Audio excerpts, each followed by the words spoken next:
Assalamualaikum warahmatullahi wabarakatuh. Kali ini kita akan masuk kepada poin ketiga dari item analisis, yaitu distractor. Distractor ini dikenal dengan istilah sebagai pengecoh. Nah, distractor ada atau dikenal dalam istilah soal pilihan ganda. Nah, kalau kita ambil contohnya, mungkin akan lebih paham Ananda ketika melihat contohnya mana yang distractor. Kita lihat contohnya di sini. Saya ambil contoh who is Fred. Ini disebut dengan who is Fred, ini adalah stem pada pilihan ganda. Nah, kalau Anda baca bahan kita soal pilihan ganda sebelumnya, itu adalah stem atau pokok pertanyaan, who is Fred. Kemudian ada di sini 5 jawaban. Nah, A, B, C, D, E ini dikenal dengan istilah options or alternatives. Nah, ini pilihan jawaban namanya. Nah, dari 5 options ini akan ada satu correct answer. Oke, atau key answer, itu sama. Nah, kita ambil contohnya, kita umpamakan yang C menjadi pilihan jawaban yang benar. Nah, artinya sisanya dari option tersebut A, B, D, E itu dikenal dengan istilah distractors. Nah, jadi kalau kita ambil contohnya ini, oke, yang berwarna merah dikenal istilah distractors. Nah, yang C disebut dengan correct answer. Nah, inilah yang disebut dengan distractor atau pengecoh. Di setiap soal pilihan ganda wajib memiliki distractor. Seandainya soalnya pilihan gandanya adalah atau optionsnya adalah 5 buah options A, B, C, D, E, berarti satu jawaban yang benar, sisanya adalah distractor. Jika 4 pilihannya, satu jawaban benar dan 3 lagi optionsnya sebagai distractor. Saya rasa cukup jelas ya. Oke. Kemudian, nah, kita ambil definisinya. Sebuah soal yang baik menurut Arifin adalah jika distractors itu dipilih oleh banyak siswa. Atau dengan kata lain, anak yang punya kemampuan rendah memang memilih distractors. Oke, sementara anak yang berkemampuan tinggi akan memilih jawaban atau kunci jawaban yang benar. Nah, itu dikatakan distractors berfungsi dengan baik. Tapi jika nanti distractorsnya tidak berfungsi kapan? Jika anak yang berkemampuan rendah menjawab pilihan jawaban atau key answer cukup banyak sekali, sementara anak yang berkemampuan bagus memilih distractors dengan jumlah yang cukup banyak. Artinya itu distractorsnya tidak berfungsi dengan baik. Nah, untuk kita tahu apakah distractors itu berfungsi dengan baik, dari jawaban siswa atau jumlah siswa memilih, kita boleh menggunakan rumus seperti ini. IP itu simbol untuk distractor, kemudian P dibagi N besar, P besar dibagi N besar kurang B besar per dalam kurung N dikurang 1 dikali 100. Nah, di sini ada nilai 1 itu bilangan konstan, artinya tidak boleh kita robah. Oke, itu sudah dari rumusnya. Nah, kita bisa lihat penjelasannya. P ini adalah jumlah siswa yang memilih distractor. Nah, jadi nanti dari pilihan jawaban yang tadi ada 4 distractor, kita cari masing-masingnya. Yang memilih A berapa orang, yang memilih B, memilih C, dan memilih D dengan E berapa orang. Oke, N ini selalu jumlah peserta tes. Nah, kemudian atau yang mengikuti tes. B besar adalah jumlah siswa yang menjawab atau memilih jawaban benar. Sementara N ini adalah jumlah options atau pilihan jawaban. Seandainya optionsnya 4, berarti 4 di situ selalu. Kalau pilihan jawabannya 5, seperti tadi sampai E, berarti 5 optionsnya. Dan 1 adalah bilangan konstan. Oke. Nah, sekarang kita lihat contohnya, kita lihat range-nya. Nah, jika nanti salah satu distractor dijawab, misalnya kita cari distractor A.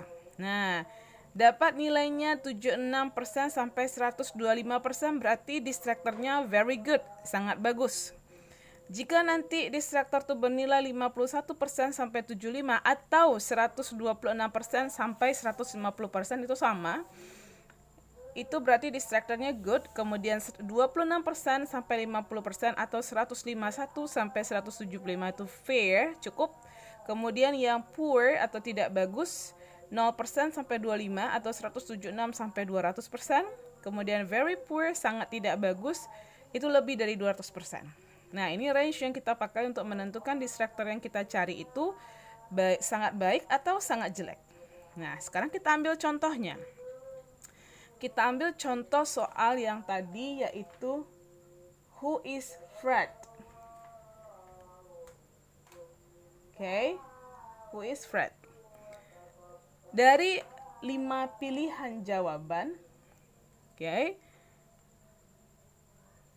ada 5, ada Elta's friend, Clara's father, Randy's brother, Brand's uncle, and Jack's father. Oke, di sini kita ambil sebagai contoh adalah jawaban benar Randy's brother. Oke, berarti 4 lainnya itu distractor. Kita cari masing-masingnya. Jadi kita cari yang A kita cari, B kita cari, D kita cari, E kita cari. Nah, kita ambil yang distractor yang A dulu. Kita ambil dulu kita lihat dulu penjelasannya. Contoh. Yang ikut tes, there are 10 participants of the test. Ada 10 yang ikut tes. Berarti kita udah tahu N besarnya adalah 10. Every item has 5 alternatives. Okay, 5 alternative.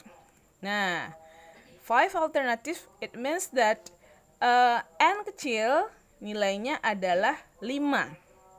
Okay, for the item number 1, there are 5 students who answer correctly.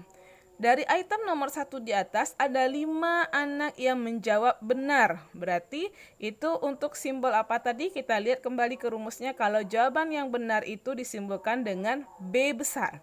Oke, berarti kita sudah tahu tadi untuk nilai P besarnya adalah jumlah yang menjawab distractor belum diketahui tadi.